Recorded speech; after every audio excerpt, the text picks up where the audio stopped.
For this video, we're in my own home where we've been living without trim now for over a year. And if you can relate to that, give me a thumbs up right away.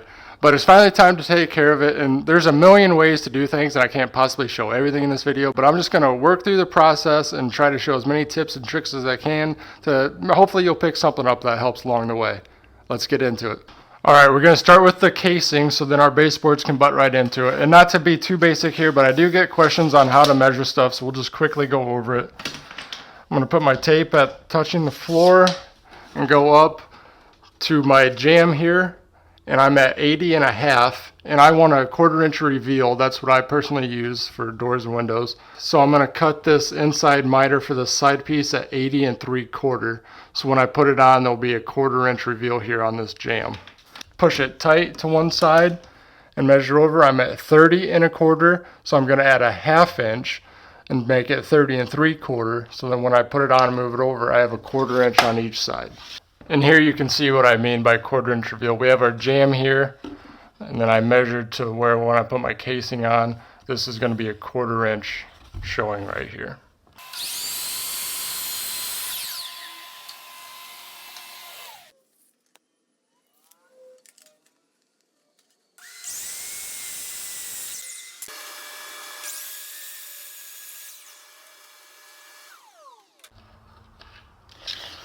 Alright, the two sides are easy because you have your square bottom to put your tape measure on so you can measure where your miter is. But on this top, after you cut your first miter, you have no way to hook on and measure this. You're going to have someone help you and try and hold it, but that's not really accurate. In my case, I have this sacrificial fence here on the miter saw because this stock fence is absolutely trash. It's nowhere near square. But anyway, so that gives me a square edge here on the base that I can go ahead and just line the heel of that miter right up with that square edge, and then I can hook my tape on there, measure over and make my mark, and cut the opposite miter. So even if you don't have this, if you're working on a work table or anything, you just line that edge right up with the edge of your table. The base of my saw itself is rounded over, so that's what this block is originally for, a nice square edge here that I can hook my tape on. Top of your doors, or if you have a picture frame on all four sides of your windows where you have miters on both ends, this makes it a lot easier. I've never actually used this on a job, but I did just pick it up to show in the video as another option, and I made a few cuts to test it out, and it actually is really accurate. It's called the Miter Aid. Just hook it right on there. It gives you a slot there to put your tape in and make a measurement. So if you don't want to make something like this or don't have a table, this is actually really helpful. Another thing this saw base is really helpful here is it gives me a zero clearance to show me exactly where my blade is going to cut into this material. So I have my mark lined up here for this other miter. I just simply put my line right where I know my blade is going to cut, and then I can make the cut. It's really quick and easy this way. The material that I'm using is solid pine. I much prefer using solid pine or poplar over MDF. That's just personal preference. Nothing beats a sprayed in place finish after you get everything installed, the nails filled and everything like that, and then you spray it. But in an occupied home full of our furniture, we have a 20-month-old, it's just not realistic. So next best thing is spraying it before installing, which I did, and then stick around till the end. I'll show you a way to fill these nail holes and make them disappear without any more painting or anything. But if you never sprayed, it's obviously way faster and gives you a smoother finish than trying to brush and roll all this on. With a good quality paint, I use Sherwin-Williams Emerald. You can get a cheap Graco. I think the X5 spray is like $250. It's under $300. With a good tip and good paint, you can get phenomenal results with a really cheap sprayer. So that's something I definitely look into if you're not into spraying yet. Alright, I've got all my door and window casing cut, and I've started assembling some, as you can see. But what I like to do is I like to assemble them either on the floor or on the work table here to clamp and glue my miters together, because I don't know about you, but to me I think that's the biggest thing that sticks out when you're doing trim, is if your miters are tight, they're not huge gaps tried to fill with caulk and paint or anything like that. And I personally, keep in mind, these are all my opinions. These aren't the only way to do things. It's just the way that I found that works well for me. But I like to get them glued and clamped together, not trying to do it piece by piece up on the wall. And with these miters glued and clamped together, they're going to stay tight. They're a lot easier to install. This is just a really great process in my opinion. So for the clamps, I'm using these Collins miter clamps, and they come with this little spring tool here. You just line your miter up and then clamp it on like that, and then after the glue sets up, you can just use the tool to take them right back off. I don't know about you guys, but it seems like every single house in my area has this trim, and I found that these provide adequate clamping pressure for this.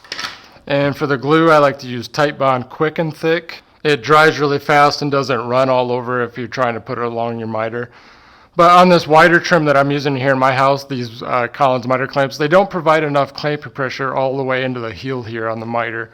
So what I'm doing, and it is working well for me, I'm applying some of the Titebond Quick and Thick until probably about 3/4 of the way. And then I'm taking some Starbond CA glue. It's like super glue with an activator. And I'll put it along the inside here.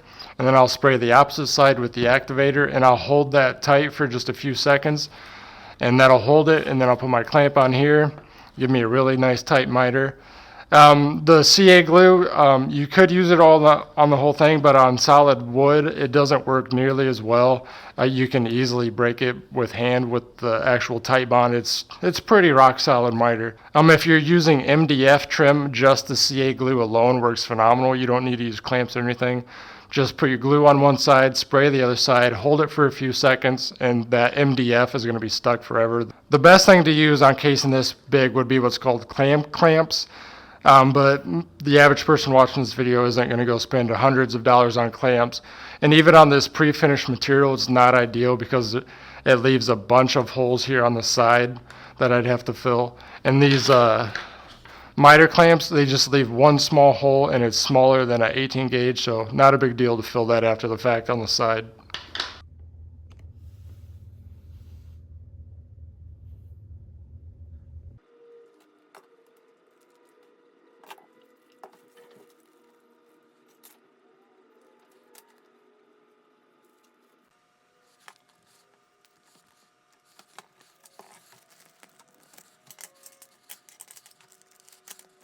Just keep a wet rag on hand to wipe off that glue squeeze out right away.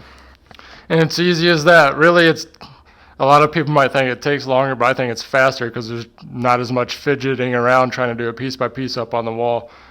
And the CA glue has this held tight. I can actually pick this piece up right now, and what I'll do is I'll go sit it where it's going. I won't nail it on yet. I'll let it sit up for a while. So I'll make up a handful of these before I actually nail up any on the wall. To mark the reveals and know where to nail, I like to use this Craig multi-mark. This thing's really helpful for a lot of things, but I have it set at 1/4 inch, or you can use this right here along the edge is actually 1/4 inch as well, just to make a couple marks, maybe at the bottom, the top, and one in the middle to know where to line the casing up.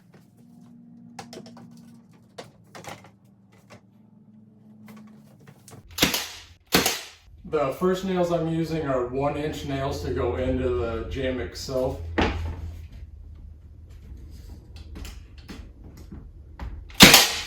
And then I'll switch over to 2-inch nails to do along the outside into the studs. You just don't want to use real long nails going to this jamb in case they curl and you don't want them to pop through the inside of your jamb here.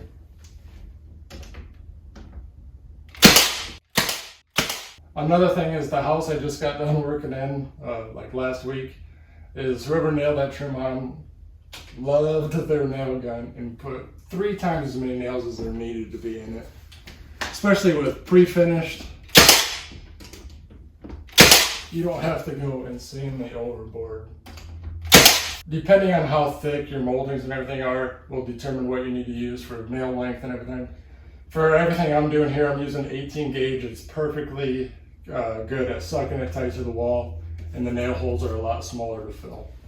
On all the windows, fortunately for me, but unfortunately for you guys because I don't get to show the whole process, all I'm doing is adding new casing. I'm using the existing jamb extensions, the seat, and the apron. But I just wanted to quickly go over it so you can kind of see how it's done here.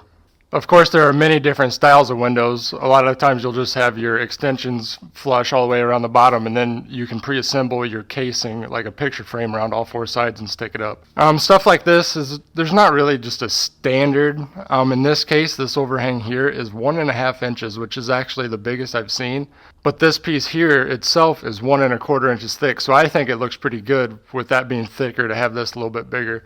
When I've done them in the past, I've only had this overhang maybe 1/2 inch or 3/4 of an inch, but the material I was using was a lot thinner than this as well. So another thing that you'll notice is when I put the casing on, it'll come to here and be even with this bottom apron, so that'll all match up and be perfect. But as far as actually making these from scratch, there's really nothing to it. Like I said, your jam extensions are just come out flush with your wall here, and it's shimmed out where it needs to be nice and square. The seat piece is notched out. It's notched right under this so you can't see it, and it goes back and tucks along the wall. I'll show a clip of reinstalling that in a room that I just redid the drywall in so you can see it. And then, like I said, the apron is just sized to where it'll match up with my casing on each side.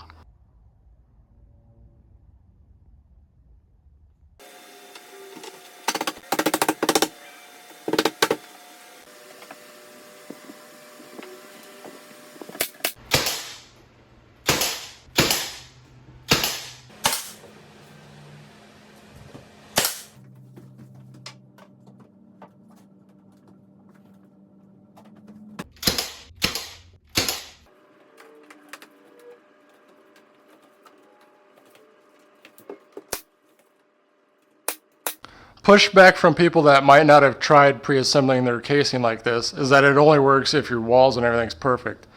But in my case here, this trim is not perfect. It got all wonky on me, and I'm having to pull it and just manipulate it into place to get it to where my reveals are where they're supposed to be. And if you don't have those miters glued tight like I do, there's no way you're going to do that, move all this around without those separating.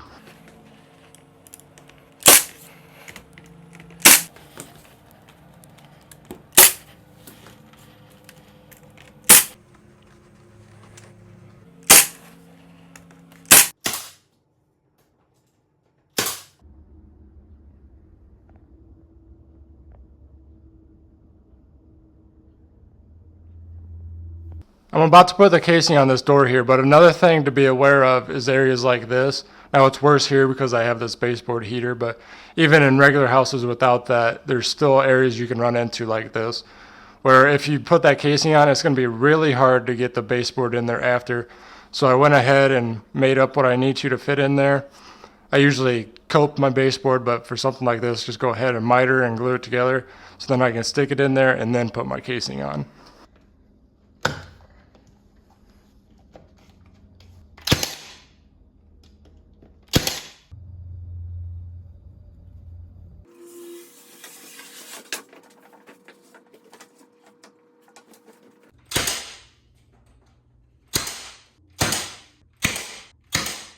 I don't have the best angle or lighting over here to show it, but I'll do the best I can. But my casing is too wide here for this left side of the door. It's about a 1/2 inch too wide. So I have to rip it down. But you don't just want to assume that you can rip that straight and it'll fit tight to this wall. You might as well take the extra couple minutes and scribe it tight to that wall so it looks good. What I like to use, this is a fast cap scribe. It's got a real wide plate on it. And what this will do, I'll write it along and it will follow the contour of this wall and give me the line that I need to cut so it's tight all the way up and down.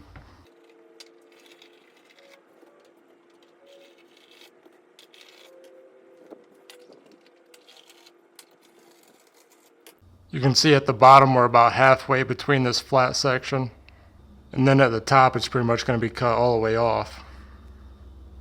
To cut this scribe, I've got the table saw fence moved out of the way, and I'm just going to freehand it here on the table saw. If you're not comfortable with something like this, you could always just use a jigsaw.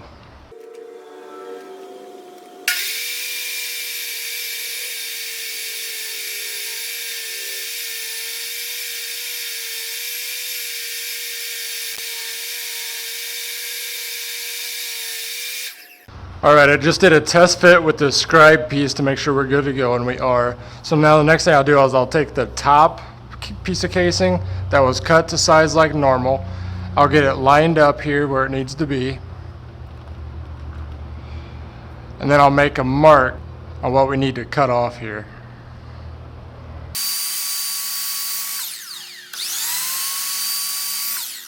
Now I can just go glue this together and get it installed just like all the others. Alright, I've switched over to doing baseboards, and the tip here is to just keep the tape measure put away for stuff like this. I gotta cut this notch here. I'll probably have to move the camera so I can actually do it, but I'll just line it up, make my mark where it hits right here, Move it under to where it hits right here. Make my marks, and then I'll go cut that out.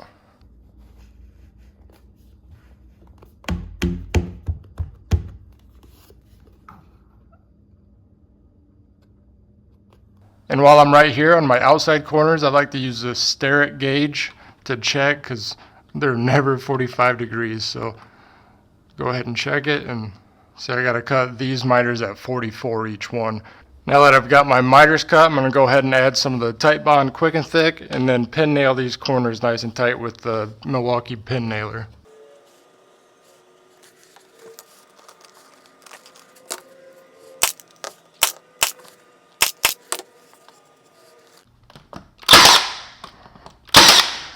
For nailing on, I'm just using 2 1/4 inch brad nails still. I really like this Franklin stud finder. I'll have a link for this down below as well, but I'll just set it right on the baseboard and follow along, and it'll pick up the stud, nail it, and just keep working down the line.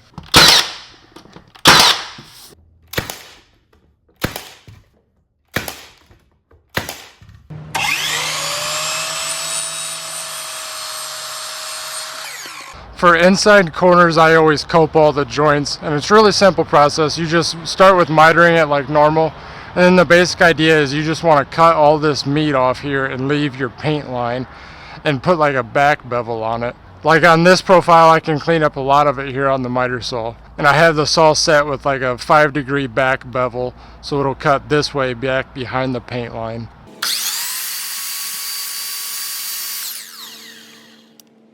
Now to finish cleaning up this profile, there's a number of things you can use. Of course, a coping saw, and if you use anything besides a coping saw and post it on Instagram, the old timers will definitely let you hear it that this is the only way, and they will beat you in the championship coping races 10 times to 1. So, but anyway, I don't use that.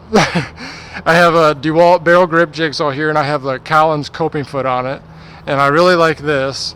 You can use a grinder with a sanding disc on it, but actually what I prefer to use over a grinder even is this cordless Dremel with a sanding disc on it. Especially for this profile here, it'll clean it up perfect, but I'll start with getting most of it with the jigsaw.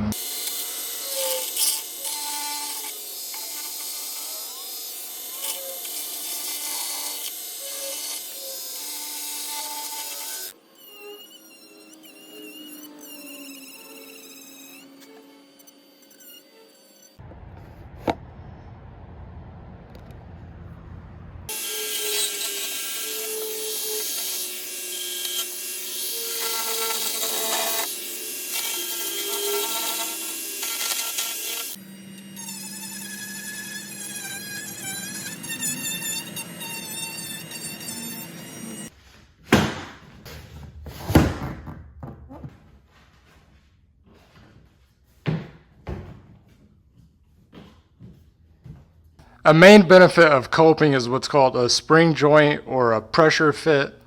And that's if your piece is just a hair long, it's actually better.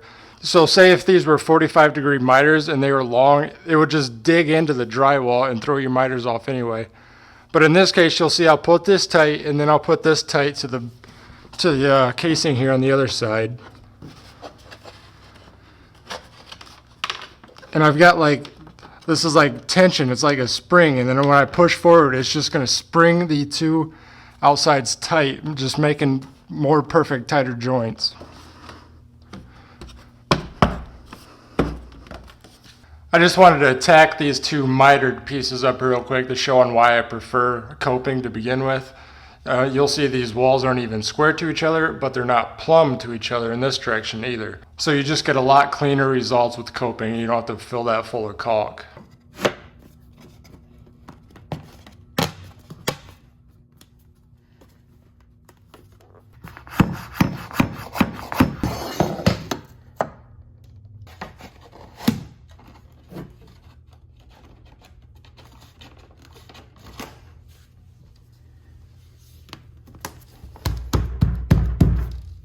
Alright, I'm hanging out back here behind the toilet, and this same profile in the vanity wraps around the back. But I wanted to go ahead and show a couple more gadgets that are really helpful. This first one is a contour gauge. You can just push it, and it will make the profile, and then you can just trace that onto your material and cut that out with a jigsaw. The second one that's really helpful too for a lot of stuff is just a regular pencil scribe that I took and bent the tip, and it's really precise for getting into a lot of areas. On stuff like this I use the contour gauge, but there's plenty of times where something like this really comes in handy. Here's a couple different ways. Let's say you just needed to stop your baseboard out like in the middle of the room for any number of reasons. This first one here is what's called a floor return. The baseboard is turning and returning into the floor. Basically, the principle is you don't want to just square cut this and leave the end grain showing. You want to cover that up, make it look a lot better. This is just a 45-degree cut and then a 45-degree cut, similar to just casing around a window. Then that wraps around like that. You can get it glued on. Or here's a second option. It's called a wall return because it's a 45 this direction, and then this tiny little sliver is a 45 and then a square cut. Then it turns and returns into the wall. In this case, I had one piece that I needed to do like this in the bathroom, and I went this route. Since this is pre-finished, all I have there is a corner, which you can't see anyway once it's nice and tight. And this is a lot harder to hide here already on pre-finished material without having to sand and repaint. But there's just a couple different options, and this applies to casing or any other molding you're doing as well. You always want to either turn and return it into the wall or into the floor. All right, finishing up here, here's the secret to getting rid of these nail holes on this pre-finished material. These are Mohawk fill sticks. They're just white wax sticks. I think they have like hundreds of colors.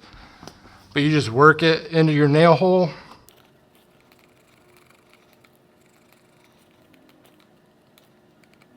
Then you'll take a rag with mineral spirits on it just to wipe off the excess around the outside.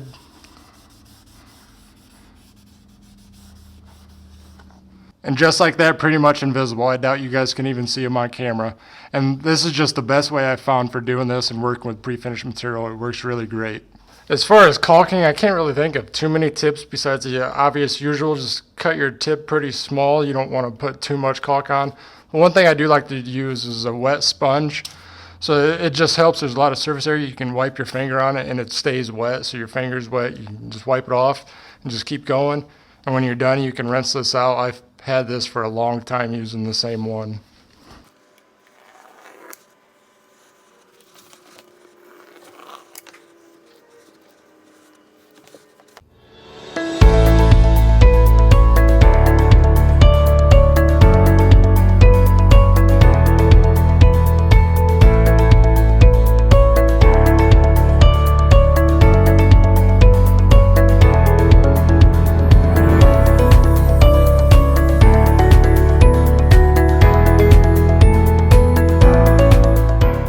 All right, thanks for watching. I didn't really have anything else I can show here in my home, and I cut it real close on material, so I don't really have anything extra to keep showing other stuff. But like I said, I know I can't show everything in this video, but hopefully you're able to pick up some tips and techniques to help you out.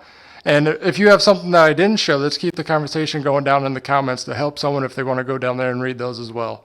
Until next time, take care.